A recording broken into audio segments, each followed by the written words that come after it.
Assalamualaikum warahmatullahi wabarakatuh. Perkenalkan saya Nur Sakinah dari Lokal 3B Tadris Biologi dengan NIM 2010-204008. Dengan Bapak dosen pengampu ialah Bapak Hendra Dirman SSI MPD.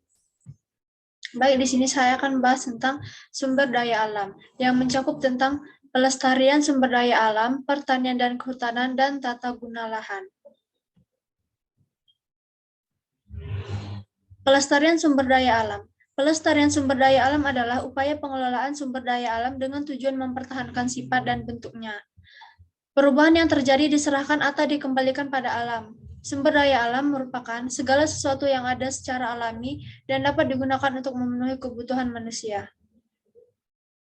Cara melestarikan sumber daya alam yang mudah dilakukan adalah memanfaatkan sumber daya yang tidak habis, melakukan daur ulang atau recycle, mengelola daerah pesisir, melakukan reklamasi dan rehabilitas lahan kritis, dengan cara menekan jumlah penduduk, konservasi sumber daya alam, hemat energi, menggunakan barang isi ulang, membuat sumur resapan atau biofori. Jenis sumber daya alam. 1. Hayati. Jenis sumber daya alam hayati merupakan seluruh kekayaan yang berasal dari alam dan bersumber dari makhluk hidup.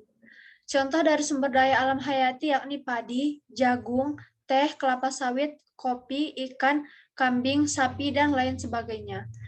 Yang kedua, non-hayati. Sementara itu, jenis sumber daya alam yang kedua ini yakni sumber daya alam non-hayati. Secara umum, sumber daya alam non-hayati merupakan segala kekayaan yang bukan berasal dari makhluk hidup. Contoh sumber daya alam non-hayati adalah angin, air, sinar matahari, serta berbagai hasil tambang bumi. 2. Pertanian dan kehutanan. Pertanian dalam pengertian yang luas yaitu kegiatan manusia yang memperoleh hasil yang berasal dari tumbuh-tumbuhan dan atau hewan yang mulanya dicapai dengan jalan sengaja menyempurnakan segala kemungkinan yang telah diberikan oleh alam guna mengembangbiakan tumbuhan atau hewan tersebut. Bentuk-bentuk atau jenis pertanian yang terdapat di Indonesia yaitu ladang, pekarangan, tegalan, ladang berpindah. Hasil-hasil pertanian di Indonesia yaitu 1. Hasil pertanian tanaman pangan. Tanaman pangan dapat dikatakan jenis tanaman yang menghasilkan karbohidrat dan protein. Hasil ini dari pertanian tanaman pangan misalnya seperti padi, kedelai, jagung, kacang tanah, ketela, pohon, dan ubi jalar. 2. Hasil pertanian tanaman perdagangan. Tanaman perdagangan dapat dikatakan jenis tanaman yang hasilnya selalu dijual atau diperdagangkan. Hasil-hasil pertanian tanaman perdagangan misalnya seperti teh, kopi, kelapa, tebu, cengkeh, kina, dan karet, dan lain-lain. B. Kehutanan.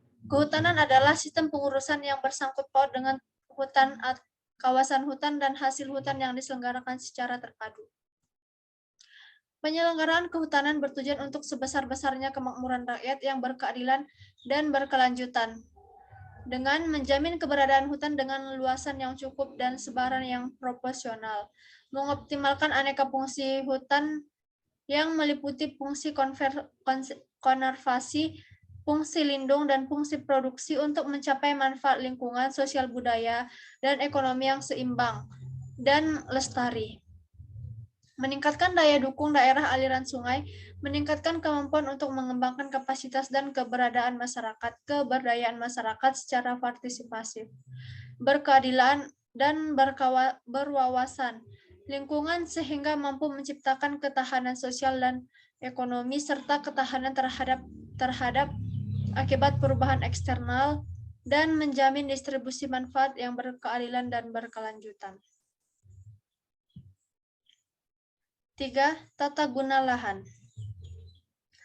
Tata guna lahan adalah suatu upaya dalam merencanakan penggunaan lahan dalam suatu kawasan yang meliputi pembagian wilayah untuk pengkhususan fungsi-fungsi tertentu, misalnya fungsi pemukiman, perdagangan, industri, dan lain-lain. Tata guna lahan adalah sebuah aturan atau perencanaan untuk mengatur fungsi lahan secara rasional agar tercipta keteraturan. Setiap kawasan memiliki tata alokasi lahan yang berbeda-beda. Karena itu penting bagi Anda untuk mengetahui agar Anda tidak ada kesalah saat hendak membeli tanah atau lahan. Tata guna lahan perkotaan. Saat ini, memulai pembangunan, pemerintah atau pihak yang terlibat wajib memperlihatkan tata guna lahan perkotaan.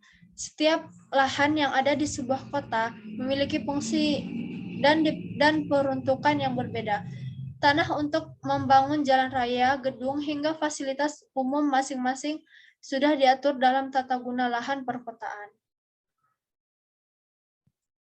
Tujuan, setiap peraturan yang dibentuk pasti memiliki tujuan. Begitu pula dengan dibentuknya dengan tata alokasi lahan. Beberapa tujuan yaitu untuk memberikan sebuah hak dan perlindungan pada lingkungan. Dengan adanya tata alokasi, lahan akan mengurangi potensi penyalahgunaan lahan, membentuk sistem transportasi yang baik dan efektif dalam sebuah kota, menyediakan lahan untuk tempat berlangsungnya aktivitas publik. Jenis-jenisnya yaitu lahan komersial, lahan industri, dan lahan publik. Teori tata guna lahan yaitu teori konsentris, teori sektor, teori pusat kegiatan banyak, teori nilai lahan. Manfaat, merencanakan tata peruntukan lahan yang baik tentunya akan memberikan manfaat serta dampak positif bagi masyarakat. Perkembangan ekonomi menjadi semakin positif adanya pemerataan fungsi lahan yang benar.